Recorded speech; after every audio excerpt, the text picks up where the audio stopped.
صدارتي مجلس ډېرو محترمو مشرانو، شاعرانو، ادیبانو او د افغانستان ښاغلو ډېرو محترمو کوربنو، السلام علیکم. کله چې داسې غونډې کېږي نو عموما زه ملګرو ته وایم چې یاره زما د غرضۍ وخت وي نو زه به بیا واده چې وکړم نو راځم به حاضر به یم او تر اخره به ناست یم. خو باچا صاحب خو زموږ نازولی دی، نو دی چې حکم جاري کړي نو بیا هغې کې موږ پس و پیش نه شو کولی. نو د بدقسمتۍ نه په دې ورځ باندې 4 نه تر 7 بجو پورې زما دغه کلاس وي. نو هغې کې هم د ټولې صوبې نه بچي راټولېږي نو هغې ته بیا تکلیف وي چې زه لاړ نه شم.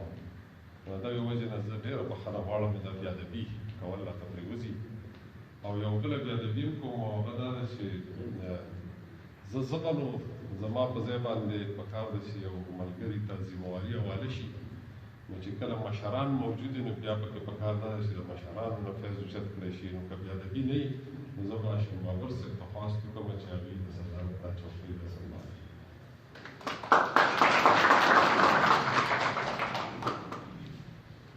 اندیش صاحب وایي چې په څه د مروره چېرته تللې د پښتو، په څه د مروره چېرته تللې د پښتو، دا ولې په دې ښار کې داسې تللې ده. د بل سره خو خیر ډېرې بانې ډېر جوابونه د ما او تا په څه باندې کږلې د پښتو. او نه ناورم زه ناورم نغارې د ازادۍ، نه ناورم زه ناورم نغارې د ازادۍ، زما چې پکې بند په بند تړلې د پښتو. او نه صاحب داسې نه ده، مونږ چېرې داسې نه کوو. نه صاحب داسې نه ده، مونږ چېرې داسې نه کوو. مونږ مینه کې هم جنګ کې هم پاللې د پښتو. او زما د زمانو د تجربو د تاریخ پنګه، زما د زمانو د تجربو د تاریخ پنګه مونږ دغسې حالاتو ته سپارلې د پښتو. او زما د خیال د حسن د بیان په کالو پوره، زما د خیال د حسن د بیان په کالو پوره، که ښکلې ده په ژبو کې خو ښکلې ده پښتو.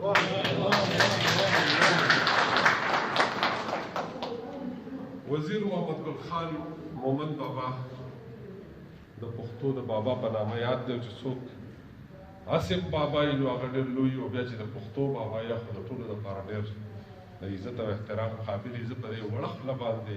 د دغه ډېر لوی شخصیت او د دغه لوی اتل نامه اخلم. ځان هم د دې قابل نه ګڼم چې د دغه شخصیتونو کومو چې زمونږ د ژبې، زمونږ د کلتور، زمونږ د تاریخ، زمونږ د تهذیب، زمونږ د تمدن،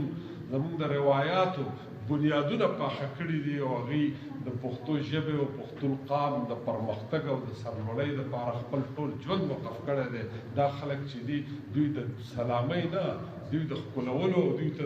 د پرستش کولو پورې رسېدل پکار دي. ځکه چې دا هغه خلک دي چې دوی په موږ کې دا تخم کرلی دی چې تاسو خپله ژبه، خپل تاریخ ژوندی وساتئ. او تاسو وګورئ په ټوله دنیا نظر واچوئ، ټوله دنیا خو په دغې ژوندی ده چې هغوی خپل ځان نه دی هېر کړی. د چا نه چې خپل ځان هېر شي نو هغه داسې شي لکه د طوفان مارغه، که د ونې سره وجنګېده او که د غره سره وجنګېده او که د دیوال سره وجنګېده. نو خپل ځان، خپل اصل نسل، خپل تاریخ، خپل مشران، خپل مذهب، خپل روایات هغه وخت هېرېږي چې کله تعلیم ته په پردۍ ژبه کې وایې. او چې ستا تعلیم په خپله ژبه کې نو دا هر څه ستا خپلي، ستا بچی د دې نه خبرېږي. یو وخت داسې رایاد کړئ تاسو، یو قوم هم داسې نشته چې هغوی په دومره اوږده موده تقریبا 400 کاله په هندوستان حکومت کړی. کم 400 کاله پښتنو په هندوستان حکومت کړی دی، راغلی دي او دنیا یې فتح کړې ده، دنیا یې په ذهني طور هم فتح کړې ده. او دا یې هم کړي دي په دې تاریخ کې پښتنو چېرې جنګ نه دی کړی، پښتنو چېرې هم په چا پسې توره ټوپک نه دي راغستي. پښتنو چې څومره جنګونه کړي دي نو هغه یې دفاعي جنګونه کړي، ځان د حفاظت لپاره کړي، د خپل مذهب، د خپلې خاورې، د خپل وطن د حفاظت لپاره کړي. چېرې هم پښتنو د ځان نه د چا سره جنګ نه دی کړی. په دنیا کې یو ثبوت هم داسې نشته. دغه مشران چې کوم راغلي په هندوستان چې حکومتونه کړي دي په هغې کې که غلجیان دي په هغې کې که درانیان دي که په هغې کې لودیان دي که په هغې کې دا نور څومره چې قبیلې دي زموږ شیرشاه سوري دی ابدالي بابا دی دې ټولو وخت په وخت حکومتونه کړي دي او مثالونه یې قایم کړي او داسې مثالونه یې قایم کړي دي چې هغه تر ننه پورې چلیږي روایتونه دي په هندوستان کې خلک د پښتنو باچایانو کارنامې اوس هم یادوي نو دغسې کارنامې چې دي زمونږ باباګانو کړي دي دا نننۍ کارنامه چې کله د وزیر محمد ګل خان مومند بابا صابر شاه صابر راویستې ده نو زه ده ته ډېر احترام لرم دا د ده د ټولو نه غوره کتاب ده د خپل ټول کیریر د ټولو نه غوره کتاب چې موږ د دې خپلو باباګانو نه خبر نه یو زمونږ ډېر هوښیار او ډېر پوه خلک او د پالیسو جوړونکي چې دی د خپلو اتلانو نه دی خبر چې موږ څه کړي دي تاسو کې چې څومره کسان ناست دي دا یو څو مشرانو نه علاوه که زه تپوس وکړم چې میرویس نیکه څوک دی نو ځینې به وایي چې یاره ما خو یې نوم اورېدلی دی خو دا راته پته نشته چې څوک دی یا یې څه کړي نو دغسې هغه ژبه چې هغه په نصاب کې هغه ژبه چې هغه په مارکیټ کې هغه ژبه چې هغه په عدالت کې هغه ژبه چې هغه په میډیا کې نو هله ترقي کوي او چې کله دې کې نه نو د دغې ژبې ټول تاریخ ټول روایات هر څه ورکېږي فنا کېږي او ختمېږي او دنیا ته وګورئ دنیا چې څنګه روانه ده د دنیا د ترقۍ راز هم دغه دی نو دا سید صابر شاه صابر زموږ یو روښان فکره لیکونکی دی ده ته دا اندازه شته چې د دې باباګانو دا کارنامې که نن موږ ونه لیکو نو دا زموږ نه ورکېږي او که ورکېږي نه نو کمیږي او که کمیږي نه نو تتېږي نو دا وخت دی د هر یو لیکوال دا فرض جوړیږي چې د داسې قسمه لیکوالانو تاسو د دې شان کې څومره خبرې واورېدې ځکه اوس د بابا په شان کې خبرې کوم نو زما به هم زړه راډک شي او ستاسو هم راډک شي په دې چې د هغې یوه کارنامه رااخلو تلو یې د زلمي چې په کوم انداز باندې د هغه د ژوند خاکه وړاندې کړه مختصر نو تاسو یقین وکئ چې داسې خلک چې هغوی د بېلوسه د قام خدمت کوي د چا نه څه نه غواړي د چا د شاباشي دپاره یې نه کوي د دولت دپاره یې نه کوي دا د هغوی فرض دی دا د هغوی ذمهواري ده زموږ د ټولو هم ذمهواري شته زموږ د لیکوال په حیث زموږ د ډیپلوماټ په حیث هوتک صاحب ناست دی زموږ د سیاستمدار په حیث زموږ د هر یو ملګري په خپل خپل ځای باندې خپل خپل کار دی دا کار به موږ کوو او په خدمت کې هیڅ اختلاف نشته اختلاف د خودغرضۍ نه پیدا کېږي او اختلاف هغه وخت پیدا کېږي چې کله ستا د بل ملګري ته یا خپل ځان ته څه ګټه وټه راوړل غواړي بیا مسله کېږي نور په قامي مرام کې هیڅ دغه نشته اختلاف نشته موږ ټول په دې متفق یو چې زموږ د ژبې زموږ د کلتور زموږ د تاریخ زموږ د روایاتو نه بغیر بله هیڅ لاره نشته زموږ پېژندګلو چې دا هغه زموږ دا لباس دی زموږ ژبه ده زموږ مشران دي زموږ مذهب دی زموږ خاوره ده دا زموږ پېژندګلو ده که دا زموږ نه لاړه بیا زموږ سره هیڅ نشته دا به موږ ځان څنګه ښایو چې زه څوک یم زموږ د نیکونو کارنامې چې دي هغه ټوله دنیا یادوي په دې یادوي چې که تاسو یقین وکئ داسې ځایونو کې به تاسو واورئ زه چین ته تللی وم په چین کې یو بوډا چینی ناست و ډېر کمزوری شوی و ډېر په بد حال و نو ما سره یو جینۍ هغې موږ له یو ترجمان راکړی نو هغې ته ما یاره دی بابا سره لږې خبرې کوو نو چې لاړو دا سره کېناستو نو هغه چې زه ولیدم نو ما ته وایي چې ښه وایي چې ستا په شان کسان به راتلل دلته به وچې میوې او کپړې راوړې کپړې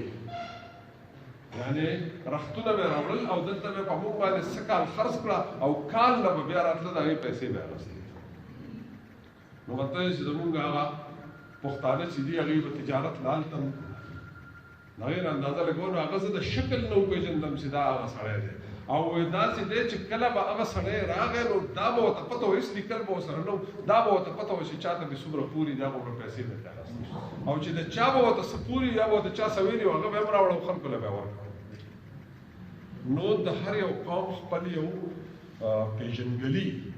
پښتانه چې دي دوی په ژبه باندې سر قربانوي چې واده وکړي لوز وکړي ما لوز کړی دی ما ژبه کړې ده د پښتنو یو خاص قسمه پہچان دی او خاص قسمه پېژندګلو ده که دغه پېژندګلو زموږ نه لاړه نو په موږ کې او په نورو خلکو کې به هېڅ فرق پاتې نه شي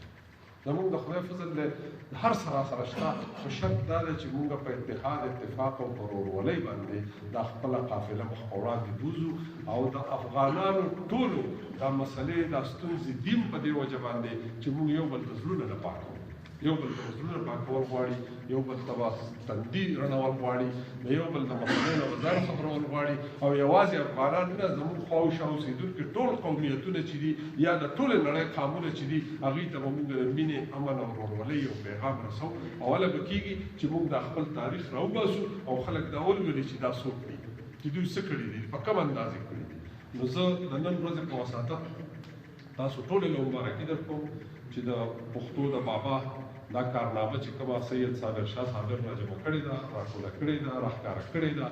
او خوندي کړې ده، نو دغسې تاسو هم د خپلو ټولو باباګانو چارچاپېره نظر واچوئ، هغه راخوندي کړئ، که نه دا زموږ نه ځي. او د دې بابا په وینا، د ده په کارونو، د ده په ژوند باندې عمل کول چې دي، دا زموږ لپاره ضروري ده چې موږ پرې ټول عمل وکړو. نو زموږ دا بنده پېړۍ چې ده دا به خدای روانه کړي.